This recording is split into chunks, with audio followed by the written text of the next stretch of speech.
mon village, que c'est ma fille qui fait des vidéos. Et je donne même son truc de YouTube. Je n'ai aucune honte. Tant qu'elle écrivait, c'était des écrits, c'est très bien. Et c'est depuis qu'elle s'est mise sur YouTube qu'on voit mieux qu'elle a un problème. Là, maintenant, depuis qu'elle est sur YouTube, on voit qu'elle a réellement un problème. Je pense qu'elle doit boire. Elle est traitée. D'abord, elle disait qu'elle buvait qu'une bière tous les samedis. Non, elle doit boire beaucoup plus que ça. Et si elle dort, si elle dort beaucoup, comme elle dit, c'est pas parce qu'elle reste, elle s'abîme les yeux déjà sur les écrans toute la journée là-dedans.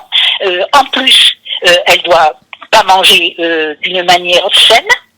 Oui, mais nous, on voulait, vous savez, elle n'a jamais été, si elle a eu un poste à peu près, c'est parce que Devez l'a fait monter, l'a mis devant certains trucs, mais c'était, souvent je lui disais, mais bête, comment ça fait que tu n'es pas au travail, des fois quand elle m'appelait de chez elle, parce qu'elle m'appelait beaucoup à un moment donné. Mais comment, oh mais t'occupe, maman, t'occupe, mais elle manquait énormément le travail. Un jour, elle était dans l'audiovisuel, l'audiovisuel à Saint-Cloud, dans une école où elle s'occupait d'enfants dyslexiques. C'était une dame d'Algérie, une pied noire, qui l'avait embauchée. Elle était toute contente de son travail. Mais elle a été mise à la porte. Elle avait pris, vous savez, elle ne voulait pas habiter chez nous, mais elle avait pris une personne qui avait un pavillon dans l'avenue Foch, et elle avait demandé à être logée. Cette dame, qui certainement avait besoin de revenus, louait une chambre, vous voyez, pour des jeunes. Elle avait pris une chambre dans ce pavillon de l'avenue Foch. Ça, c'était au début. Hein. Et là, un jour, la directrice m'appelle. Elle me dit, écoutez, Madame Elbez, Béatrice, elle est pas venue au lycée. Est-ce que vous pourriez me dire s'il y a un problème ou pas? Je dis, écoutez, elle n'habite pas chez moi, je ne peux pas vous dire. Je ne peux pas vous dire. Ah bon, très bien. Deuxième appel, et là, elle m'explique, écoutez madame, on va pas pouvoir garder Béatrice pour la bonne raison que ce sont des enfants qui ont des problèmes, et quand on est obligé de les dispatcher dans d'autres classes, ça perturbe les autres classes. Elle a été virée. Et tout comme elle a fait partout, elle prenait plus de jours de repos, elle devait traîner, je ne sais pas où si elle dormait, je ne sais pas ce qu'elle faisait, je ne le sais pas. C'est une fille qui n'a jamais demandé un sou, jamais, hein. Même quand j'ai voulu lui offrir quelque chose, une espèce de châle à l'époque que j'avais, mais je vous parle d'il y a très longtemps, j'ai dit, bête, si tu veux chérie, je t'en offre un, nous étions au grand magasin. Elle ne voulait jamais. Autant que sa sœur demandait de l'argent à son père, demande de l'argent de gauche, de droite, Béatrice, pas du tout. Je ne sais pas comment qu'elle est à l'extérieur, hein, mais avec sa famille, jamais.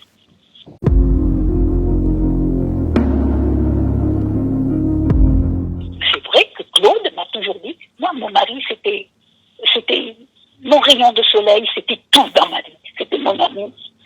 Mon maman, mon mari, mon confident, c'était tout. J'ai tout perdu en le perdant. Voilà. Oui. Et bon, après il y a eu la perte de mémoire, mais c'était à moi de faire très attention.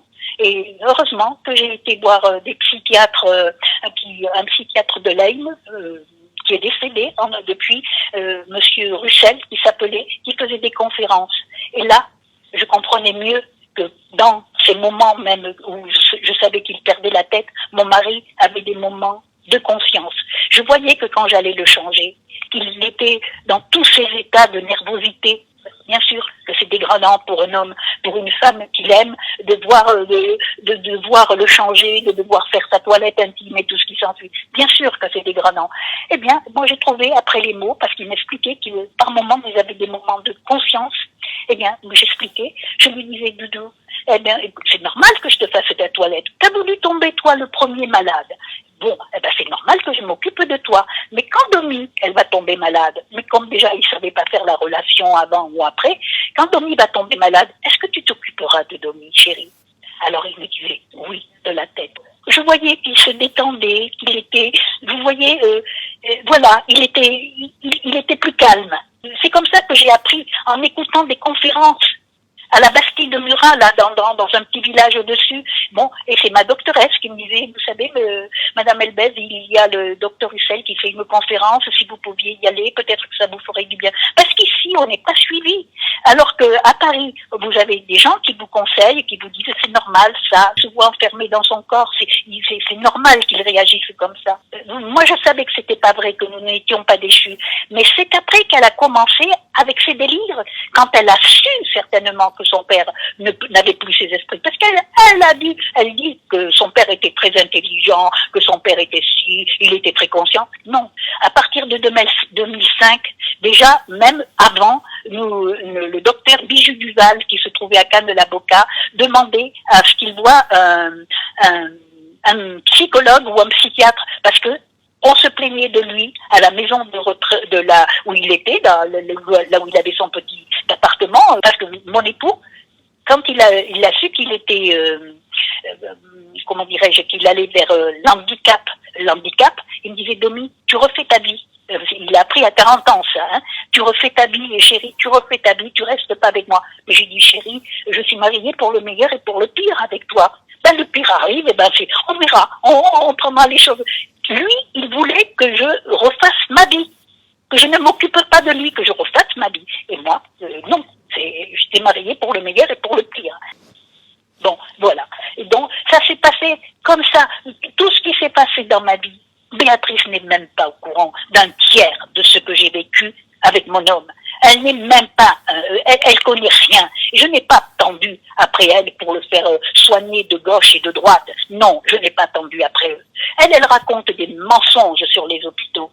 Il a été très bien soigné à Rangueil, mon époux. Qu'elle vienne pas raconter des mensonges là-dessus. Là où peut-être il y a eu un peu de négligence, c'est avec le docteur Homès et à l'hôpital de Gramat. Peut-être, et encore, je ne le sais pas. Quelqu'un qui est diabétique, qui ne marche pas, ne peut pas brûler ses calories. Ne peut pas brûler son sucre.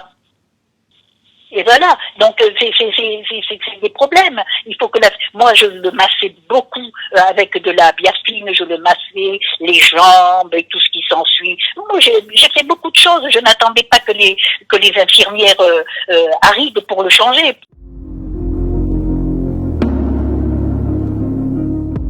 Ma sœur, on était en train de la rendre malheureuse. Cette petite, elle était malheureuse. C'était ma petite sœur. Je l'appelais, malgré qu'elle avait 8 ans de plus que moi, mais je l'appelais toujours ma petite sœur. Il y avait le problème déjà de ma sœur. Il y avait, je ne savais plus où j'en étais. Je ne savais plus où j'en étais. On aurait dit que franchement, je ne sais pas. Et là, le pire de tout, ce ne sont que des voleurs. Moi, ils m'ont exploité aussi pour ma terrasse. Moi, qu'est-ce que vous voulez? Quand on a fait construire cette maison, Claude et moi, nous avons dit, puisque ton frère s'est reconverti dans le carrelage, mon frère aîné, l'autre dans la plâtrerie, eh bien, j'avais donné les travaux à mon petit frère et à mon frère aîné. Puis, au bout d'un moment, je vois que ma terrasse, les pierres craquaient dessus, vous savez, et donc je lui dis, écoute Arsène, c'est pas normal que ça se passe comme ça. Ah, il me dit, mais quand on va arranger ça, Bon, j'ai dit, écoute, tu as quand même une assurance, c'est pas normal. Vois avec ton assurance la masse un petit peu qu'est-ce qui se passe. Et puis un beau jour, il vient avec un papier et il demande à mon époux de lui signer le papier comme quoi les travaux étaient faits. Mais nous, on n'a pas vu, on ne pouvait pas s'imaginer qu'on allait tomber encore dans une escroquerie. Signe le papier, comme quoi les travaux sont faits, comme ça tu seras remboursé plus tôt. Alors qu'il n'avait rien fait, aucun travaux sur la terrasse. J'en ai parlé à la dame qui s'occupait du courrier à cette époque-là, qui est à la retraite maintenant. Elle m'avait dit, mais c'est pas la première fois que ça arrive de Madame Elbez. Mais il fallait, la famille, on ne peut pas s'imaginer des choses comme ça. Et puis, au bout d'un moment, bon, on signe le papier, très bien. Puis, voyant que les mois passaient, puis qu'on n'avait toujours pas de résultat, que mon frère ne faisait aucun travaux, je lui demande, écoute, Arsène, est-ce que tu as eu Mais déjà, on voulait m'éliminer parce qu'il était président d'un club de personnes âgées. Déjà, on me disait, tu comprends, alors que On a tout fait pour m'amener dans le Lot, en me disant, tu verras, on s'occupera de Jean-Claude, le jour où il sera dans un fauteuil, tu seras pas la seule. Et c'est comme ça que mon mari m'a dit, tu verras, Domi, s'il m'arrive un pépin, puisque tu ne veux pas me quitter, tu verras, tes frères seront là pour t'aider. Personne, il n'y a eu personne. On m'a fait comprendre que Jean-Claude, quand il y avait un repas à l'extérieur, qu'il y avait une visite, Jean-Claude ne pouvait pas monter les escaliers, parce qu'il y avait des escaliers, Claude on ne pouvait pas. Après, j'ai recueilli un petit chien qui allait, que j'avais failli écraser, que après la personne m'a dit, vous le voulez, vous le prenez, un petit York, ce petit chien, il était toujours dans un petit sac, vous savez, ce petit sac, je l'amenais partout. Eh bien, les gens, paraît-il, se plaignaient que j'amène mon chien partout, alors que les Yorks, ça perd pas les poils, hein, en général, les Yorks. Et imaginez-vous qu'on m'a carrément mis à la porte du club. Oui, on m'a mis. Et alors donc, je me reviens sur la terrasse, et je lui dis, Arsène, comment ça se fait? On a toujours rien. Il revient, mais parce que déjà, on voulait m'éliminer, on s'est même, il m'a même dit, qu'est-ce que tu fous ici? Tu n'as qu'à partir d'ici. Attends, c'est eux qui m'ont fait venir ici. Nous, on voulait être dans le Var avec mon époux. Et vient, il me dit, et un beau jour, il vient, et puis il me dit, voilà, quand il demande les explications, voilà, une fausse facture, alors que moi j'avais réglé, puisque nous sommes restés 3 ans en procès avec cette maison par des malfaçons, c'est eux qui devaient s'en occuper, mais ils auraient pu me faire une maison en papier qui s'emballe au premier coup de vent, ils l'auraient fait. Et là, il vient, il avait reçu un chèque de près d'1 million, parce que c'était en francs, et qu'il avait touché. Mais je lui ai dit, mais comment ça se fait que tu ne nous as pas remis ce chèque? Et il me dit, le chèque a été fait à mon nom. Le chèque avait été fait à son nom pour le remboursement de la terrasse qu'il ne m'avait pas du tout fait. Hein? Il n'avait pas du tout refait la terrasse ni quoi que ce soit, les pierres qui étaient cassées. Eh ben, il a empoché, il m'avait fait une fausse facture, pas datée, pas de numéro et quoi que ce soit. Et voilà. Comment je me suis fait avoir? Mais oui, ma famille a été escroquée pour pouvoir arranger le bas.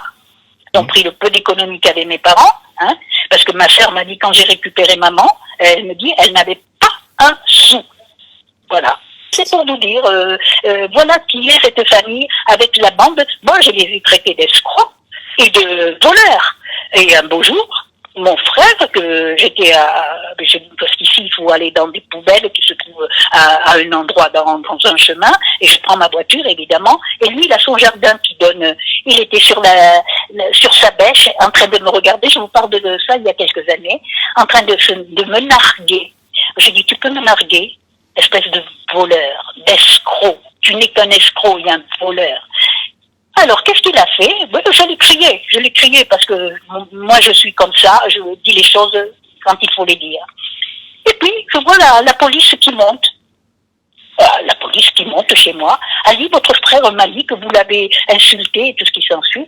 Moi, de mon perron là, de maison, j'ai dit oui, je l'ai insulté, et même encore, je vais le faire parce que je savais qu'il était aux écoutes, parce que les maisons ne sont pas très très loin. Et je l'ai traité d'escroc et de voleur. J'ai dit, tu vois, même la gendarmerie est là, mais je continue encore à t'appeler escroc, voleur, ce que tu es. Voilà, je suis comme ça. Et là, c'est la gendarmerie qui m'a dit, madame, soyez raisonnable, vous êtes plus intelligente, soyez raisonnable, voilà, voilà. Et oui, je dis, même si la police est là, je te traite de ce que j'ai à te traiter.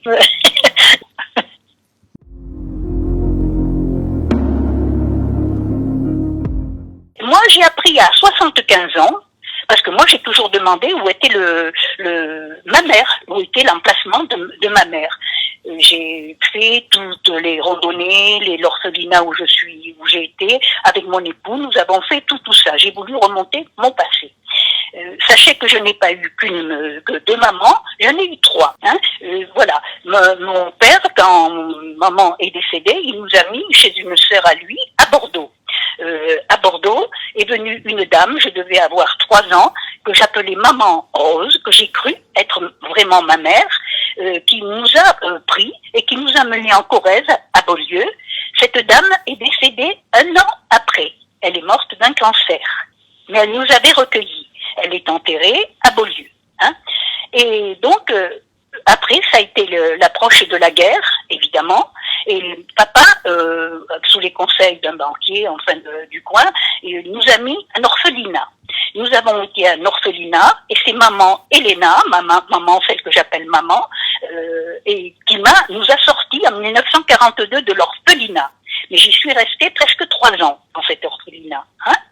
Elle m'a pris à 7 ans. Cette maman, elle nous a pris à 7 ans. Et moi, évidemment, j'ai toujours demandé en grandissant où était ma mère. Mes frères me répondaient, elle est à la fosse commune. Papa n'avait pas d'argent, elle est à la fosse commune.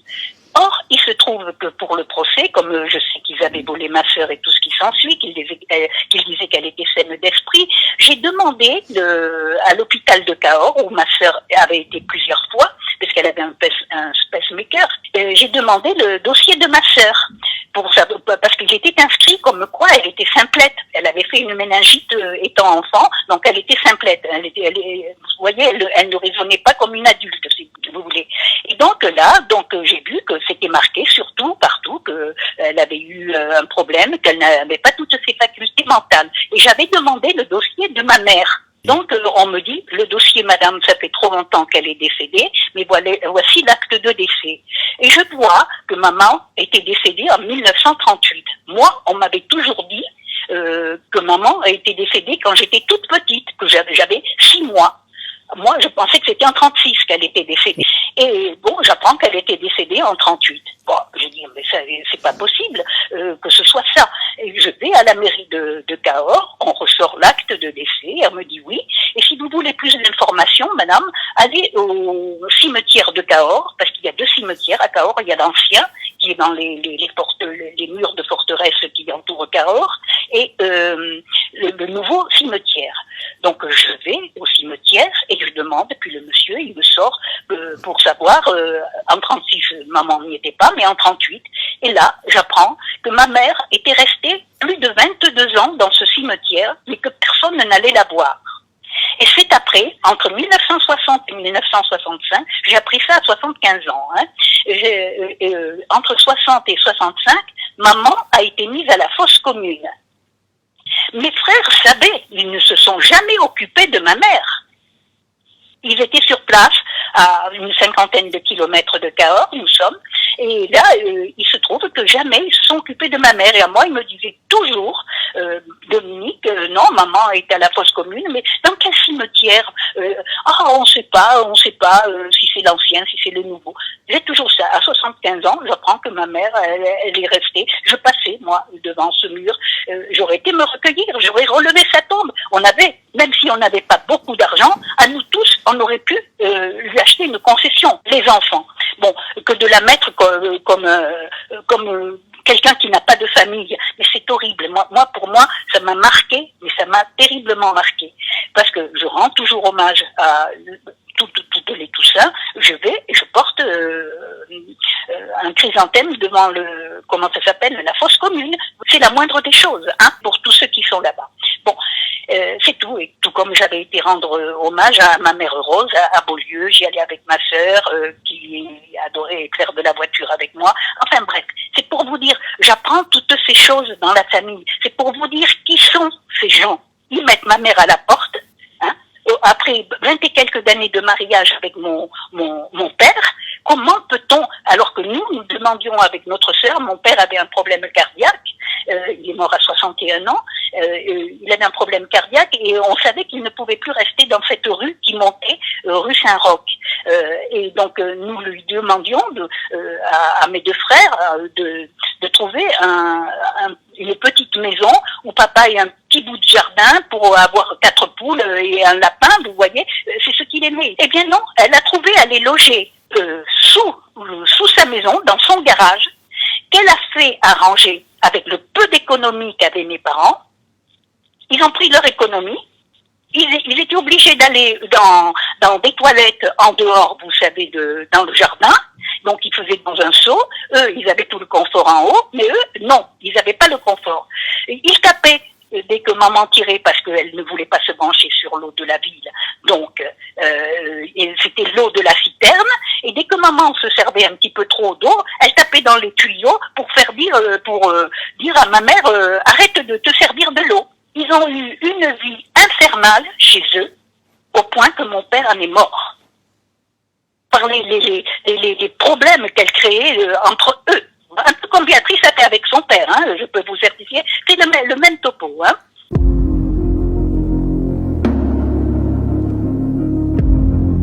À le pourchasser, à le manipuler, à donner des coups de fil de gauche, de droite dans les hôpitaux vous savez s'il a été placé sous X à Toulouse. C'est parce que Béatrice, déjà la première fois, quand il a été hospitalisé pour son problème d'infection urinaire, elle n'arrêtait pas d'appeler, au point qu'elle dérangeait tout le service, et quand on passait pas mon époux, elle devenait, paraît-il, très insolente, et c'est là qu'on m'a demandé, la fois d'après, quand il a été hospitalisé pour son imputation, moi connaissant ce qui se passait, on m'a dit, mais madame, mettez-le sous X. Parce qu'elle était infernale. Dites-vous que c'est une manipulatrice perverse. Elle ne reviendra jamais, jamais, jamais chez moi. Ce que je veux, c'est qu'elle soit convoquée avec sa vérité à elle et ma vérité à moi. Et qu'on fasse la preuve. Qu'elle se fasse soigner ou qu'on l'interne, qu'on enlève des réseaux sociaux.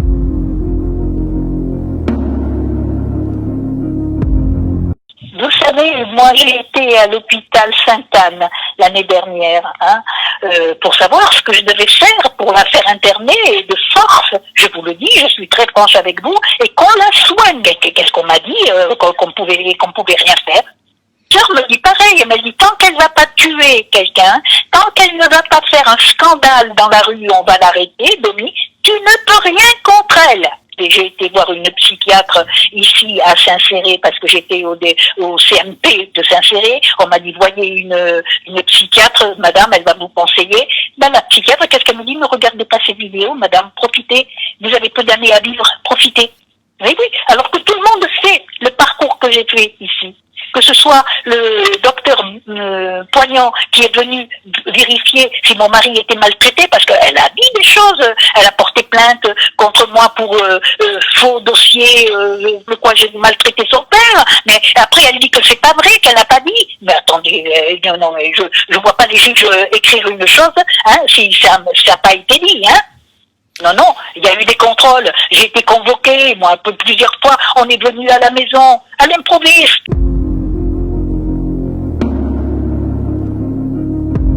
Parce qu'il faut faire quelque chose. Elle risque de se faire tuer. Je suis sûre qu'elles sont en relation. Parce qu'il n'y a rien. J'ai regardé le blog d'Eliane, Angèle et Elbel, parce que c'est une paumée, hein, l'autre aussi, c'est une paumée, hein. Eliane, elle porte le nom de ma mère, normalement elle s'appelle Eliane Angèle, mais elle se fait appeler Angèle. Béatrice, elle s'appelle Patricia Béatrice. Eliane, elle s'appelle Eliane Angèle. Mais je vais vous expliquer pourquoi.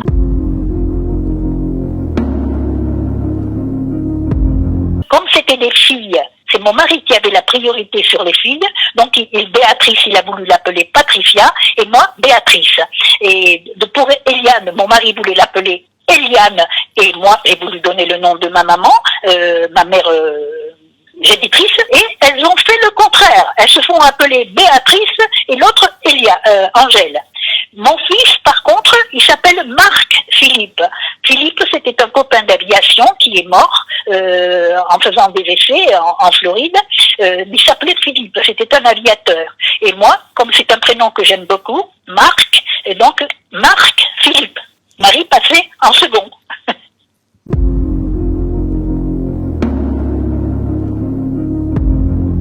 Et je lui ai dit ça, hein, que j'étais au courant de sa vie, parce que je me tiens au courant. Et moi, mon grand bonheur, ce serait qu'un jour, elle n'apparaisse plus, Internet. Mais comme je voudrais savoir ce qu'il est advenu d'elle, donc c'est pour ça que je m'intéresse à elle. Je ne souhaite pas qu'on lui fasse du mal, mais elle ne sait pas ce qu'elle fait. Je pense qu'elle ne sait pas. Elle ne sait pas, elle est narcissique, elle croit encore, je sais pas, je sais pas, je crois qu'elle ne sait pas ce qu'elle fait. Parce que si elle savait ce qu'elle faisait, elle n'essaierait pas de détruire son père mort, qui ne peut plus se défendre, en train de le salir comme on est en train de le salir sur Amazon. Elle ne détruirait pas sa famille. Hein, parce qu'elle a tué son père. C'est l'AVC qui est arrivé à Jean-Claude. C'est par toutes les choses qu'elle lui disait au téléphone. Des heures, elle restait avec lui. Elle appelait sans cesse. Oui.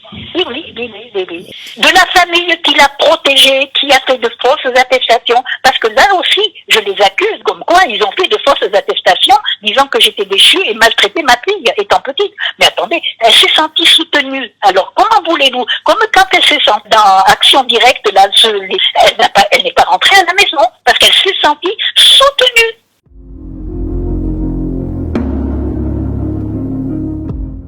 Non, moi je trouve que sa cité, elle n'est pas aussi pourrie qu'elle le dit. Moi j'étais dans ces immeubles et je suis rentrée dans le truc de sa boîte aux lettres où il y avait des personnes. Ah, il y a une personne qui m'a dit, la folle du 8e. Et j'y avais été avec une parente, qui a voulu aller chez elle, Madame Pasco. Et il y a une attestation, parce qu'elle essaie d'avoir des attestations de tout le monde. Elle ne m'a jamais vu si je manquais de sel, si je manquais de neuf, aller chez la voisine. Jamais. Elle, il lui manquait à Saint-Cloud, elle allait, c'était comme ça qu'elle connaissait que un tel était journaliste, quand elle était quand elle était là, parce qu'elle allait sonner aux portes. Et le gars qui était à côté de chez elle, qu'elle critique, c'est qu'il en avait marre. Les gens déménagent d'à côté de chez elle. Et il en avait marre, c'était un ex-rugbyman qui avait passé plusieurs années dans cette résidence, hein, et Béatrice leur causait du tort. Donc il en a eu marre, il a déménagé, et comme là, elle critique les gens du dessus. Mais attendez, moi je me demande si c'est pas elle qui mettait les œufs éclaboussés, qu'elle disait que ses vitres de cuisine étaient salies.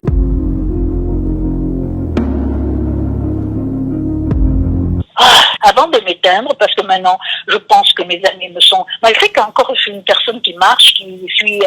c'est ce que me disent les gens, que j'ai... Même ma sœur qui m'a vue l'année dernière, elle me dit « Oh, Dominique, mais tu es formidable encore pour ton âge. » Bon, il n'empêche que je pense que j'ai pris un coup de vieux avec tous les problèmes que... Je commence à me remettre du décès de mon époux, parce que j'ai fait un déni. Et puis là, je retombe sur les problèmes de Béatrice qui me dit ne vois pas ça comme ça, ne vois pas ça comme ça. Laisse-la, elle est folle, laisse-la. Et toi, continue à vivre. Mais on ne peut pas continuer à vivre. Je voudrais, vous comprenez pourquoi j'ai ri, que ce soit tous les gens de Nanterre où elle porte des attestations, elle fait des procès. Et pourquoi personne ne lui répond? Vous le comprenez? Parce qu'elle est connue. Elle est connue. Dites-vous bien, elle passe pour quelqu'un qui a un problème psychiatrique.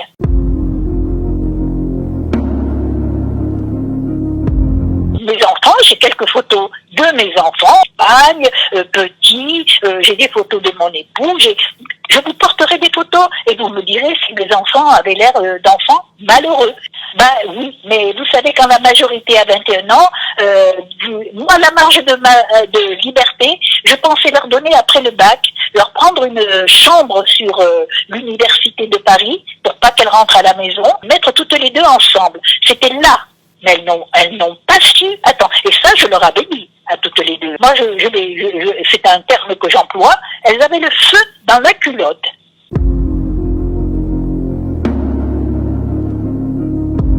Mais ce que j'ai dit, vous en faites le tri et vous prenez ce que dit Béatrice et vous en faites le tri et à vous de juger qui a raison et qui, parce que je m'en sortais pas. Je venais d'écouter une de ces vidéos avec tous les mensonges et là où ça me fait le plus mal, c'est quand on salit mon homme. Parce qu'il est mort et qu'il peut pas se défendre. Moi, j'ai appris qu'elle avait un problème par sa sœur. Hein. C'est sa sœur qui m'a dit, maman, Béatrice a un problème psychologique. C'est sa sœur. Elle était très jeune. Et bon, on lui a dit, Béatrice, il faudrait aller voir une psychologue. Ça, elle n'a jamais voulu. Elle n'a jamais voulu y aller. Et là, on l'a arrêtée à son travail parce que certainement qu'elle a dû faire encore quelque chose. Ou des gens ont porté plainte contre elle. Mais peut-être les voisins, même peut-être du dessus.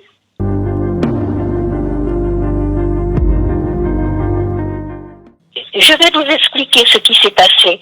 Vous savez que Foch, n'ayant découvert rien, ils